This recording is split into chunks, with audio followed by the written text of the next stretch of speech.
Bonsoir,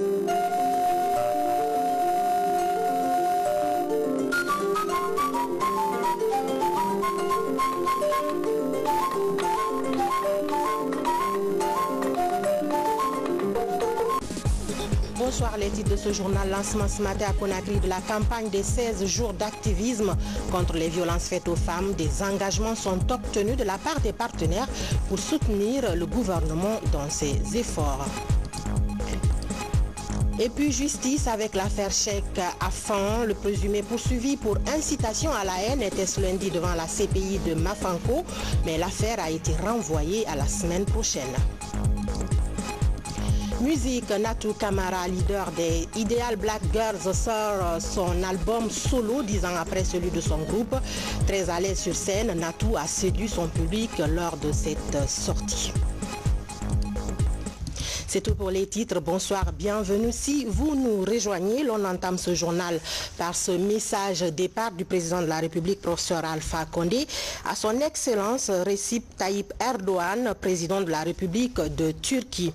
Excellence, Monsieur le Président, c'est avec tristesse et consternation que nous avons appris la douloureuse nouvelle du crash d'un hélicoptère militaire lundi 26 novembre 2018 en pleine rue à Istanbul au cours d'un vol d'entraînement et qui a causé au moins la mort de 4 militaires, d'un soldat blessé sans déplorer de pertes en vie civile.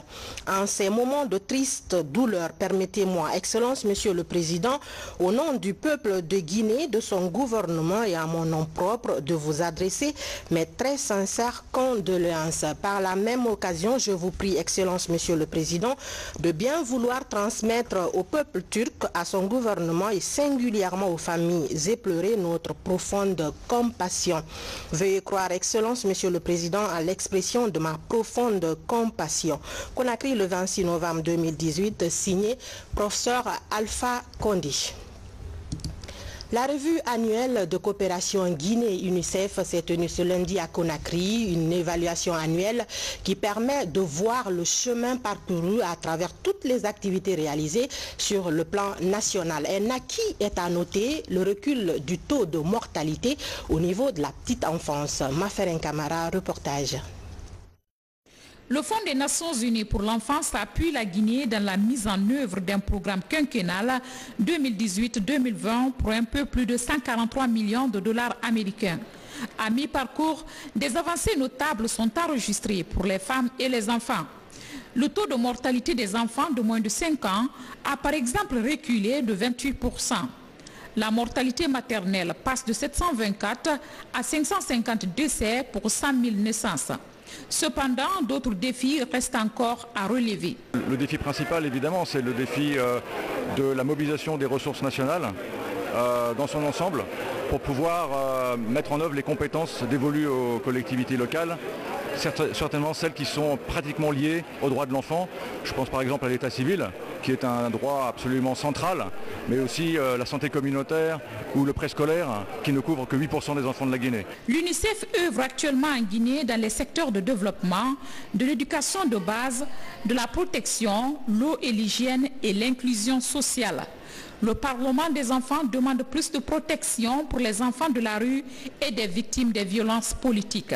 Je constate que les enfants sont réellement dans les rues et même les nuits, si vous vous déplacez dans la capitale, c'est un phénomène qui ne passe pas sous l'œil. L'enfant ne connaît pas le danger de ces manifestations en fait, parce qu'un enfant c'est quelqu'un qui n'a pas d'abord le droit de voter et il est immature intellectuellement, donc il ne connaît pas au fait le danger. Ce sont des actes que nous condamnons avec toutes nos forces. Pour la promotion des droits des enfants, la stratégie gouvernementale repose sur le programme national des communes de convergence. Il y a là un programme national d'appui qui est soutenu par l'UNICEF et qui rentre en directe ligne avec l'un des piliers du plan national de développement économique et social que nous avons appelé le développement inclusif du capital humain. Le capital humain, c'est d'abord l'enfant. L'enfant, c'est bien lui l'adolescent de demain, c'est lui le jeune d'après-demain, c'est lui le vieillard plus tard. À l'issue des travaux, les recommandations sont attendues afin de réadapter le programme quinquennal 2018-2022.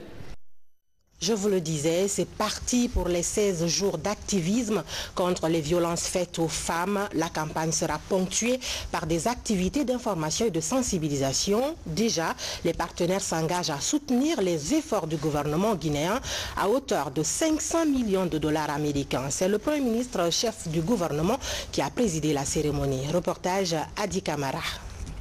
C'est une campagne mondiale. Elle est baptisée 16 jours d'activisme en faveur de la lutte contre les violences faites aux femmes.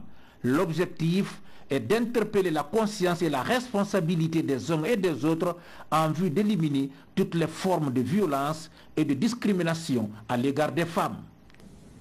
De juin à juillet 2017, 47 cas d'actes de violence faites aux femmes et aux enfants, avec 10 cas de viol ou d'agression sexuelle, ont été répertoriés grâce au travail conjugué des structures de protection du pays. Les violences conjugales sont les plus fréquentes et se présentent sous plusieurs formes. Elles peuvent être des agressions physiques, des violences psychologiques ou sexuelles, des menaces ou des contraintes pouvant aller jusqu'à la mort. Plus d'une femme sur deux en sont victimes, avec des proportions plus élevées en zone urbaine et dans les régions de Farana, Kindia, Conakry et Zérékoré. Avec ces statistiques, les partenaires sont mobilisés pour accompagner le gouvernement guinéen dans sa lutte contre les violences faites aux femmes. Plusieurs activités sont prévues durant cette campagne, y compris des séances d'information et de sensibilisation aux activités de lobbying et de plaidoyer pour que des mesures politiques et programmatiques soient prises et appliquées afin que cesse ce fléau. De la ville de Conakry au fin fond du monde rural, tout le monde est mobilisé. Je voudrais réitérer l'engagement du système des Nations Unies. Dans le cadre de son plan cadre d'aide à la Guinée, avec un engagement financier de près de 500 millions de dollars US pour la période 2018-2022 et en faveur de la mise en œuvre des objectifs de développement durable, à soutenir le gouvernement de la République dans ses efforts de prévention et de protection des droits des femmes et des filles de ce pays.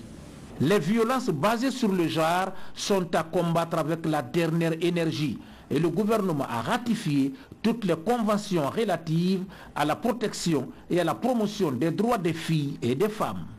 Monsieur le Président de la République, professeur Alpha Condé, a accordé la plus haute importance à l'épanouissement des femmes, au renforcement de leurs capacités et à leur pleine autonomisation.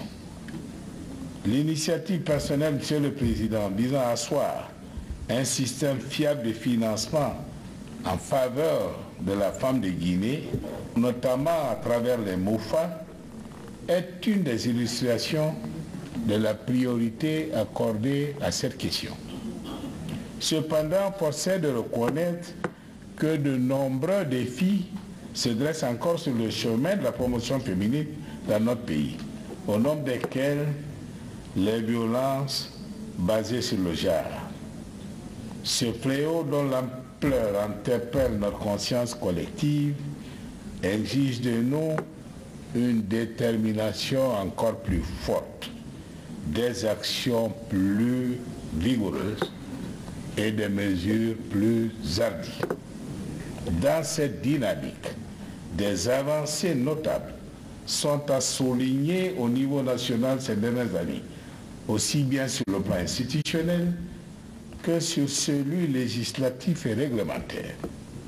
De même, l'adhésion de la Guinée à la Déclaration des Nations Unies sur l'élimination des violences à l'égard de la femme est une preuve de plus de cette volonté politique en faveur de la protection des femmes.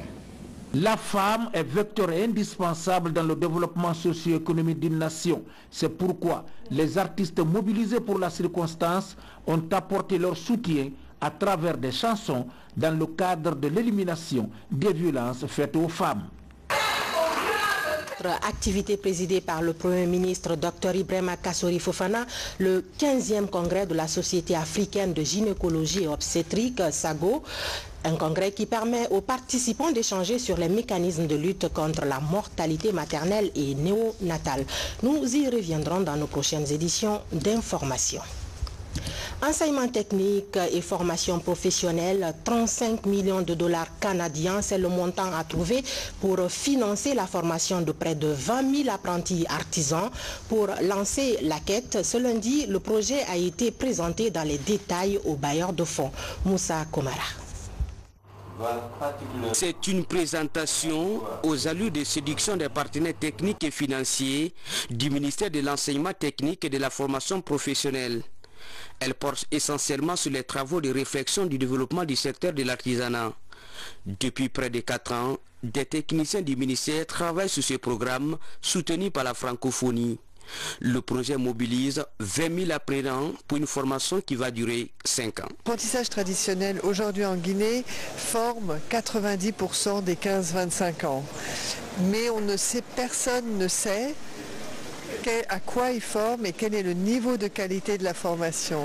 Donc la première activité, ça va être de formaliser la manière d'acquérir pour les jeunes une compétence et un métier. Le gouvernement guinéen cherche 35 millions de dollars canadiens pour la mise en œuvre de ce programme. Notre objectif, l'OIF et la République de Guinée, est de vous convaincre à accompagner la réforme de mon ministère pour garantir aux employeurs un bassin de jeunes formés et opérationnels.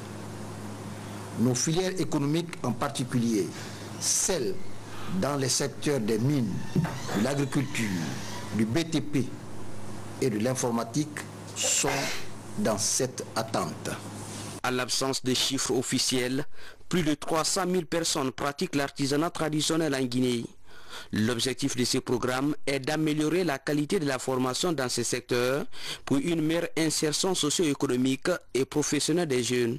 De quoi réjouir les responsables de la corporation. Je crois que l'artisan guinéen doit se réjouir être vraiment au diapason avec les autres pays de la sous-région, pourquoi pas international, si un tel projet voit jour et financé, exécuté à leur faveur.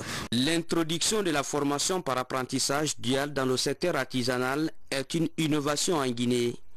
La mise en œuvre du programme pourrait augmenter le PIB et relancer la croissance économique du pays. Justice à présent, Cheikh Ahmed Fofana alias Cheikh Afon était à la barre ce lundi au tribunal de première instance de Mafanko. Il est poursuivi pour incitation à la haine, une affaire dans laquelle la cellule du balai citoyen s'est constituée partie civile. Les détails, c'est avec Tierno Younoussaba.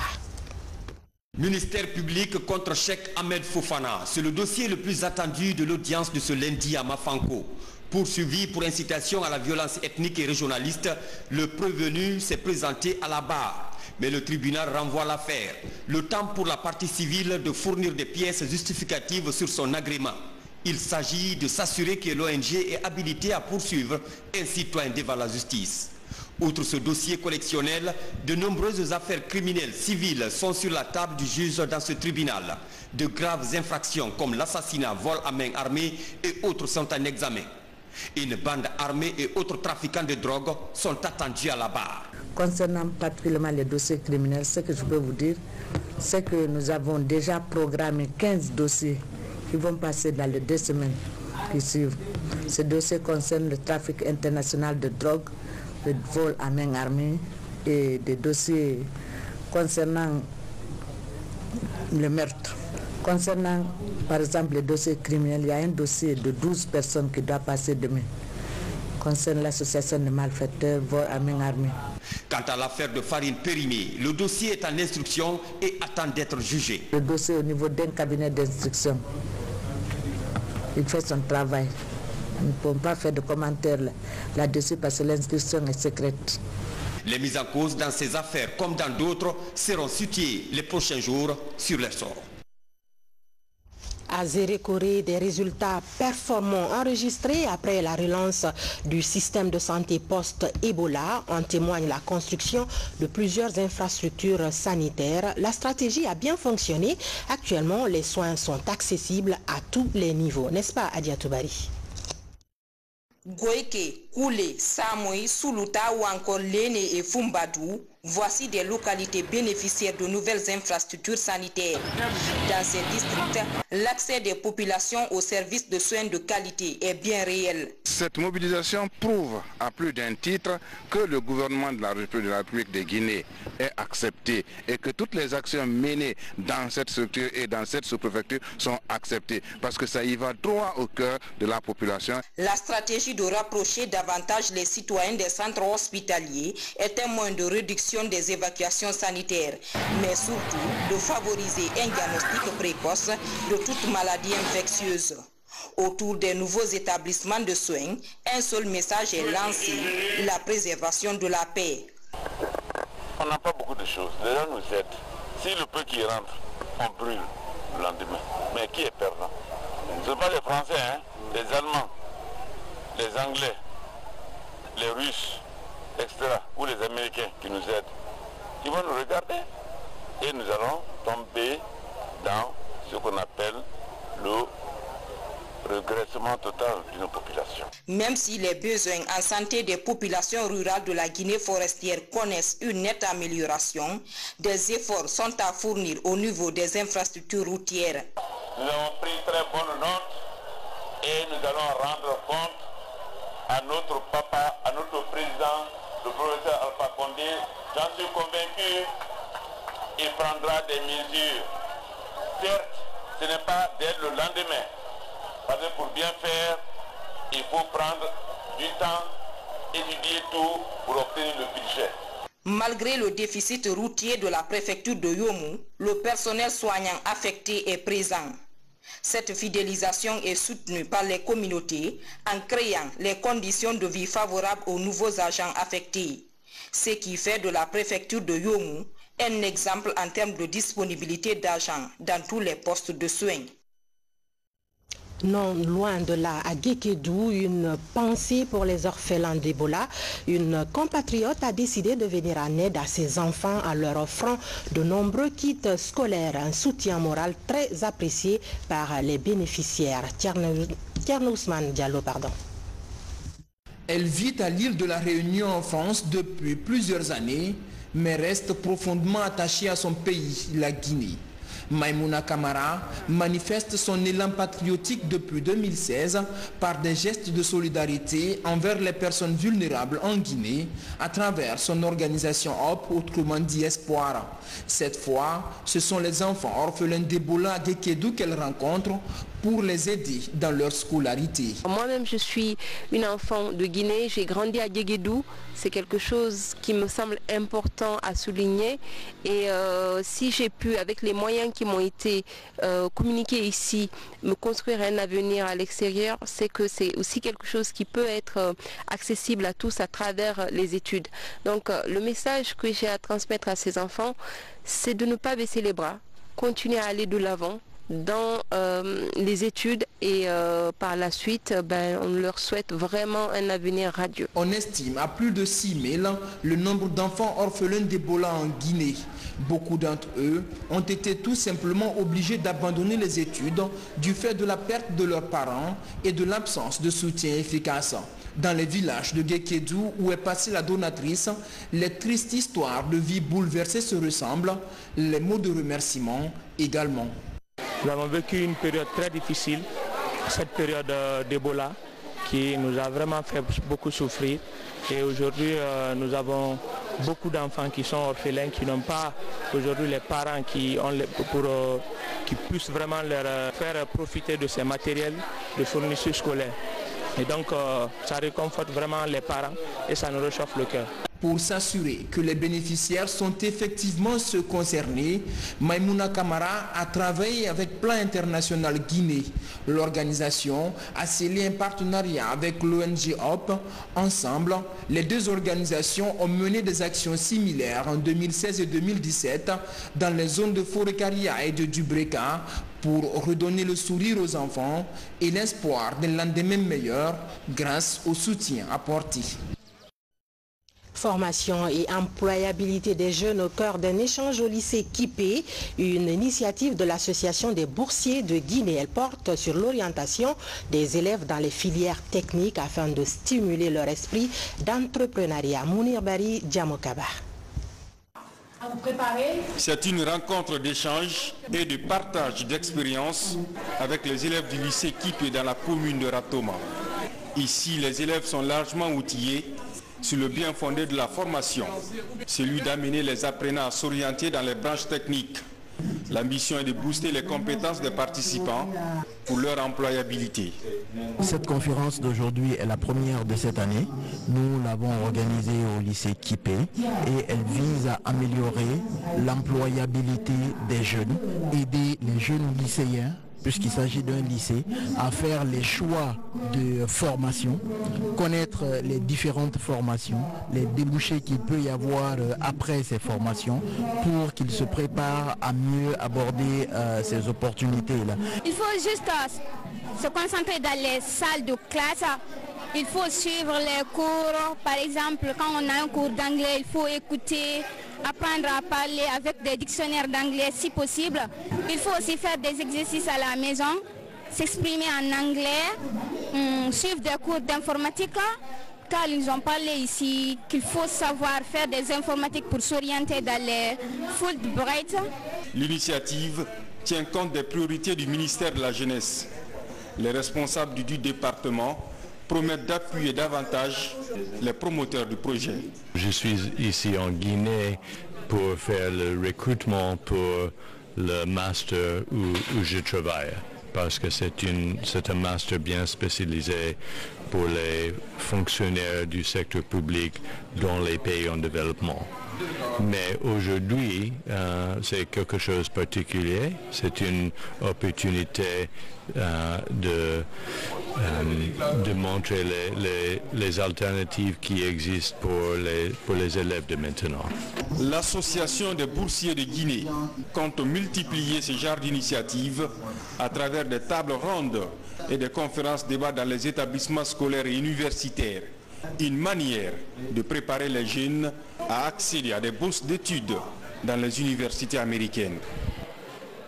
On poursuit ce journal avec ce communiqué de l'Assemblée nationale qui vient de nous parvenir. La réunion ordinaire du bureau de l'Assemblée nationale et la conférence des présidents autour de la troisième tranche du chronogramme de la session budgétaire auront lieu le mardi 27 novembre 2018, respectivement à 10h et à 12h dans la salle des actes du Palais du Peuple. La plénière pour l'adoption du chronogramme proposé aura lieu le mercredi 28 novembre 2018 à 10h à l'hémicycle.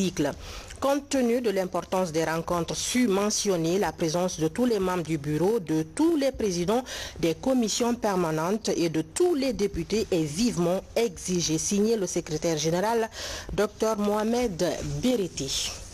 Total lance sa première station solaire à Conakry, une première de ce groupe dans notre pays. L'opération a eu lieu à la station Total de la Belle-Vue avec pour objectif la promotion de l'utilisation de l'énergie solaire. C'est un public reportage signé Batouli Diallo, Fatimatou Diallo. La compagnie de distribution et de vente des produits pétroliers Total élargit ses services dans la fourniture de l'énergie solaire. Avec l'inauguration de cette station solaire, Total Guinée entend promouvoir l'énergie solaire dans le pays. Une action qui va permettre à la compagnie de maîtriser l'énergie provenant du soleil. La station Total de la Belle-Vue est la première bénéficiaire avec 95 panneaux déjà installés sur son toit. Pour fonctionner en fait au solaire, il faut des panneaux, il faut un compteur qui va permettre de prendre l'énergie des panneaux, donc l'énergie des panneaux, et la faire passer par ce compteur. Et il faut des batteries. Les batteries stockent l'énergie et vous permettent d'utiliser cette énergie quand il n'y a plus de soleil. Donc sur le toit de la station, nous avons placé un certain nombre de panneaux qui nous permettent de produire de l'électricité. Donc cette électricité, une fois produite, passe par le compteur, comme un compteur électrique. Et Et ce compteur électrique permet d'alimenter la station, mais également envoie de l'électricité vers des batteries.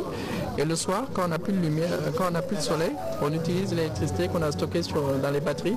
Le ministre des Hydrocarbures se réjouit de cette initiative qui vient contribuer à la protection de l'environnement. C'est une satisfaction.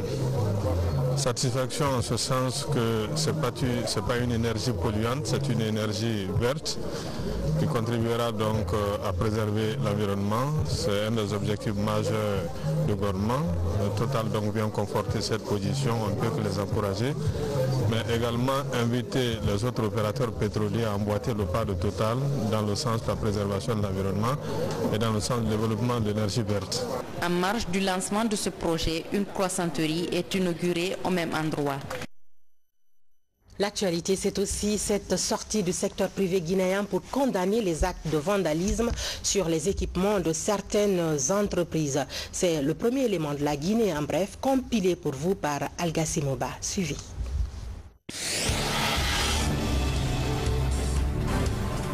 La journée internationale des volontaires des Nations Unies est célébrée cette année en Guinée sous le thème « Les volontaires pour bâtir des communautés résilientes ». Un programme est mis à profit pour venir en appui aux services routiers dans l'exercice de leurs tâches de régulation de la circulation pour une meilleure fluidité. Parce que tout le monde sait alors là que la sécurité routière au ministère de la Sécurité est une problématique. On a fait des journées de la sécurité routière ici, on a fait des plans, beaucoup de choses ont été faites, mais peut-être l'action, l'innovation qu'ils vont nous envoyer tout à l'heure nous serviront de bréviaire pour essayer de mettre vraiment des dispositifs pérennes dans le cadre de la fluidité de la circulation routière. Face à la recrudescence des actes de vandalisme sur les équipements de certaines entreprises du secteur privé, les promoteurs du secteur montent au créneau pour fustiger l'acte. Il est bon de rappeler que notre pays, la Guinée, a opté pour la libre entreprise et à l'ouverture au monde extérieur. Elle ne devrait pas tolérer ce genre d'agissement. Le signal négatif de ce comportement sur les entreprises est extrêmement dommageable et pour l'État guinéen et pour les investissements nationaux et étrangers. Le dernier cas fut celui de Guiter Mining, bien que la liste soit longue et non exhaustive. Des fournitures scolaires pour les élèves de l'école primaire de Koléa Centre dans la commune de Matam. Le lot est composé de cahiers, de sacs, de crayons et de bics. Le geste est de l'ONG humanitaire Les Mains Tendues. Nous sommes là pour faire un don, comme on l'avait déjà ficelé dans notre plan d'action à cette école. C'est les fournitures scolaires pour appuyer le système éducatif guinéen et surtout les enfants démunis. Après le passage du président de la République à Boké, un concert géant est organisé par la jeunesse de cette localité. La cérémonie a connu la participation de plusieurs vedettes de notre pays.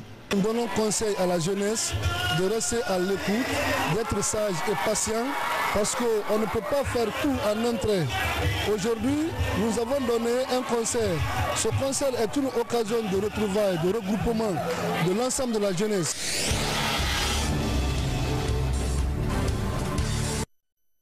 Je vous le disais dans les titres, Natou Camara des Ideal Black Girls sort son premier album 10 ans après celui de son groupe féminin de hip-hop dont elle était le lead. L'œuvre musicale s'intitule Dimedi, entendez enfant, que l'artiste dédie d'ailleurs à son enfance. Devant un public select, Natou, très à l'aise sur scène, a séduit ses invités. Mabinti Laïsouma. Une frêle silhouette, mais une voix fraîche, forte et frissonnante. Natou Camara, membre du groupe dénommé Ideal Black Girls, laisse ses empreintes sur la scène du centre culturel franco-guinéen. Pour entamer sa carrière solo en Guinée, Natou a convié ses proches et ses mentors. Un comeback qui fait l'unanimité. C'est le fruit quand même d'une très grande persévérance. Et moi j'ai connu ces filles, je veux parler d'Ideal Black Girls, il y a plus de 20 ans. Et à chaque fois, ça a été toujours cette même motivation d'aller de l'avant. La preuve, elles se sont imposées à un moment donné à ce que chacune joue un instrument. Elle a voté pour la guitare et vous remarquez aujourd'hui, elle joue cette guitare, cet instrument avec beaucoup de maîtrise et je suis très heureux d'être là. Je ressens qu'elle est en train de prendre de l'étoffe, de l'envergure. Il faut oublier la natte avec Ideal Black Girls, mais c'est une natte qui est en train de dompter la scène et de maîtriser la pratique artistique en live avec un orchestre, ce qui n'est pas évident aujourd'hui avec la nouvelle génération. Dimedi est l'album de 12 titres. Les mélodies sont variées et colorées. Natou sensibilise sur le mariage forcé, l'éducation et la paix. La protection des enfants est devenue sa raison de chanter.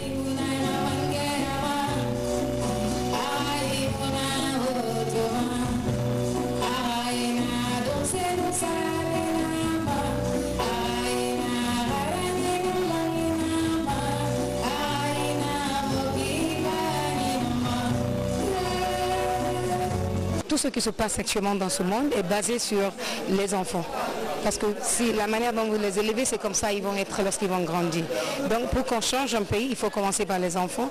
Même si nous, on ne change pas, mais eux, ils vont changer le monde. 10 ans après son dernier spectacle en Guinée, Natou Camara revient pour relancer sa carrière internationale.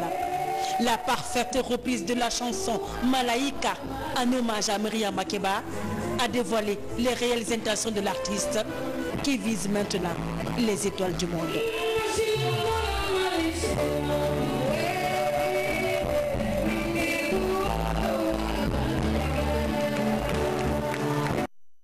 Bonne chance à Natou Camara. L'on a commémoré hier 25 novembre les 2 ans de la disparition de l'ancien président cubain, le révolutionnaire Fidel Castro. Une occasion pour l'association de l'amitié Guinée-Cuba de rappeler les actes posés par celui que l'on appelait commandante. Alphaïsi Agaba Aboubakar Diaby.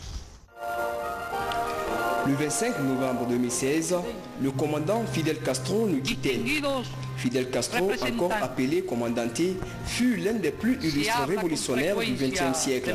Ce, à cause de son combat pour la justice et la paix à travers le monde. 2 ans après la disparition de ce leader, l'association amicale Guinée-Cuba commémore sa disparition. Il n'y a pas un autre homme à Cuba qui a fait plus pour Cuba que Fidel. C'est pour cela qu'aujourd'hui, avec douleur, nous nous commémorons et nous rappelons de lui avec orgueil. Et il vivra toujours éternellement avec nous. La jeunesse doit reprendre l'héritage qu'on vous a laissé depuis 1961. Notre amitié, sa particularité est que nous avons été amis pour que cela rapporte aux autres. Une longue histoire, car la Guinée a été le premier pays africain à soutenir Cuba pendant ces moments difficiles. Et de nombreux cadres guinéens ont été formés à Cuba.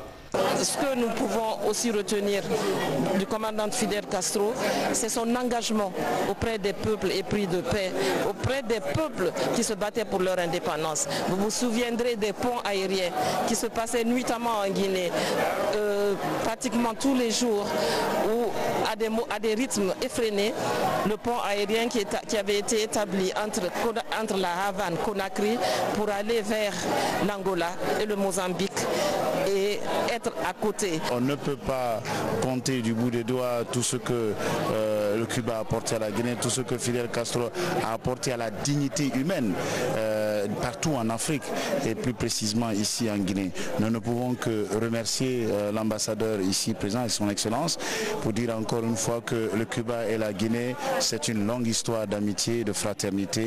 Pour la liberté, Fidel Castro a mené une lutte universelle. Entre autres soutiens, il a aidé la Guinée lors de l'agression du 22 novembre 1970. Actuellement, la date de sa disparition est l'événement le plus célébré à Cuba. Voilà, c'est la fin de ce journal. Merci de l'avoir suivi. Je vous souhaite du plaisir en compagnie des programmes de la RTG Coloma. À demain.